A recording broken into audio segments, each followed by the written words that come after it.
there! Stop hiding! Come out already! You're the one who called us here in the first place, aren't you? I only hid myself so as not to interrupt your discussion.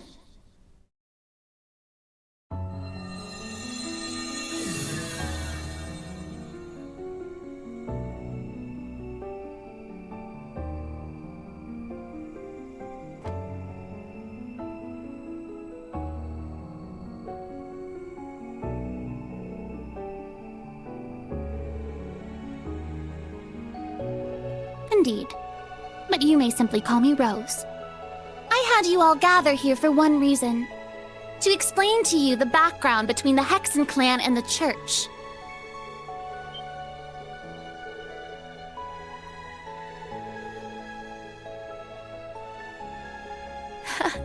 It's not as though we don't believe in Adios. There have been some differences in opinion over the years, but we and the Church have worked together on a number of occasions. For example, during the War of the Lions, or the vampire incident in the Middle Ages. Not to mention the fight against the Dark Dragon 800 years ago. But all that was just Rose sticking her nose into other people's business.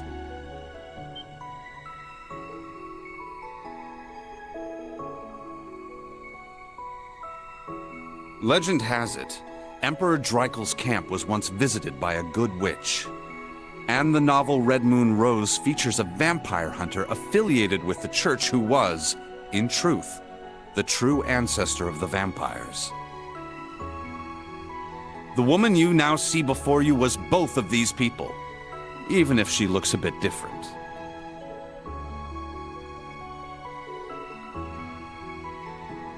Hmm, 800 or so. However, you should know that my situation is somewhat unique.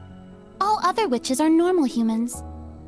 Except, of course, for the fact that they are all descendants of those who once guarded the Septarian of Fire.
beginning, this land housed two of the Septarian. The Arc Rouge, Septarian of fire and wielder of fierce power. The Lost Zem, Septarian of earth and bearer of unyielding endurance. Each assumed the form of a colossal guardian and went about granting boons and performing miracles for its people. For a few centuries, the land of Erebonia prospered. But eventually, its people began to vie for power and control.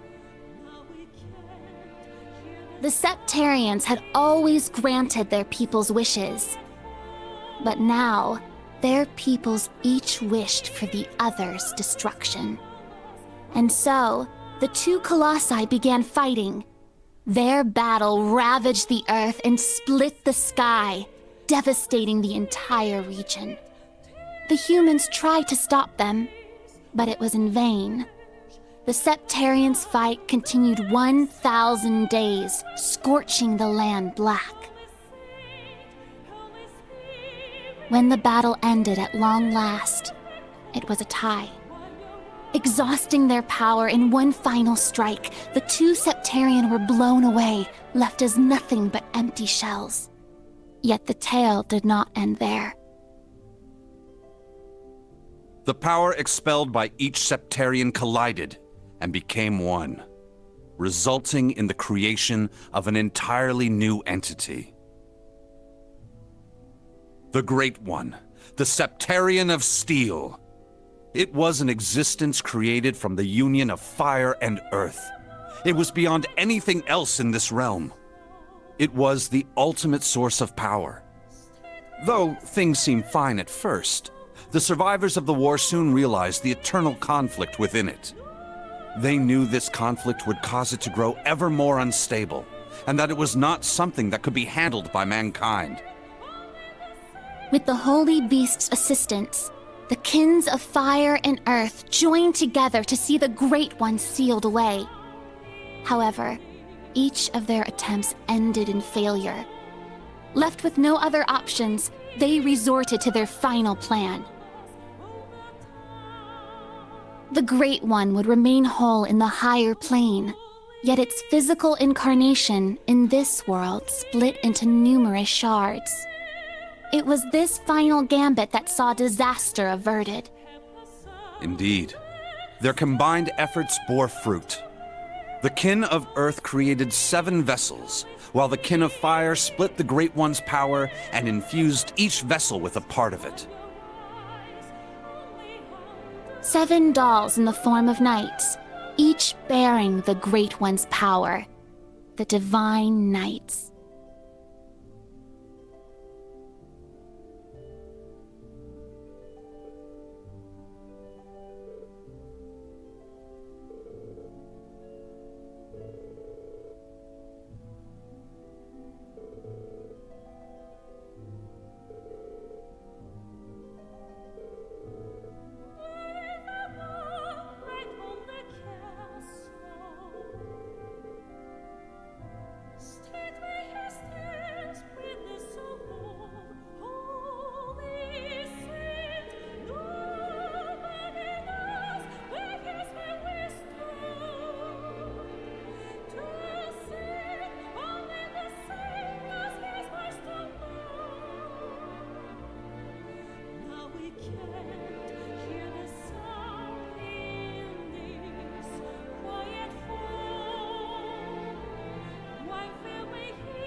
"900 years ago, Heimdall was a small city of only about 50,000 people.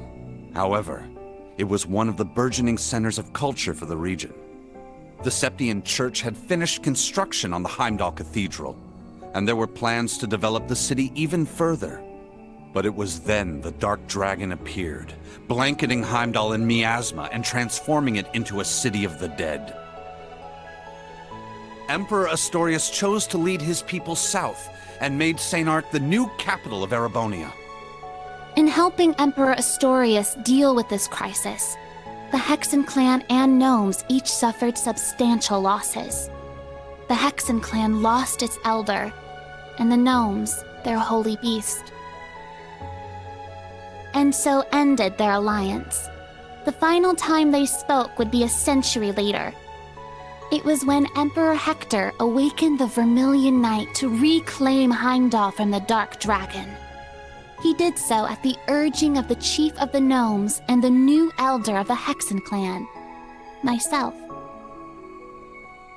However, the Emperor fell to the Dark Dragon's miasma, and the Vermilion Knight to its curse.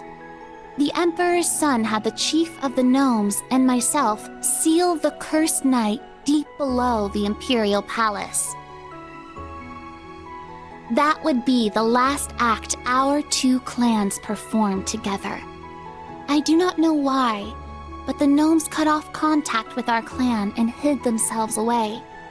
In the 800 years that followed, whenever war struck Erebonia, a divine knight would enter the stage, demonstrate its might, then vanish. I was certain the gnomes were involved, yet all we could do was guide awakeners on the proper course.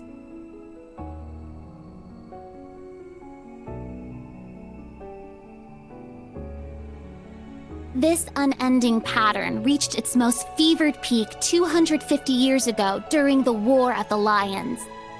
The false Emperor Orthros unearthed the cursed Vermilion Knight, and a mercenary under Prince Lucius' employ awakened the Palatinate Knight. Prince Dreichels found the Ashen Knight, and Leanne the Argent Knight. The four awakened at once, made for a grand war indeed.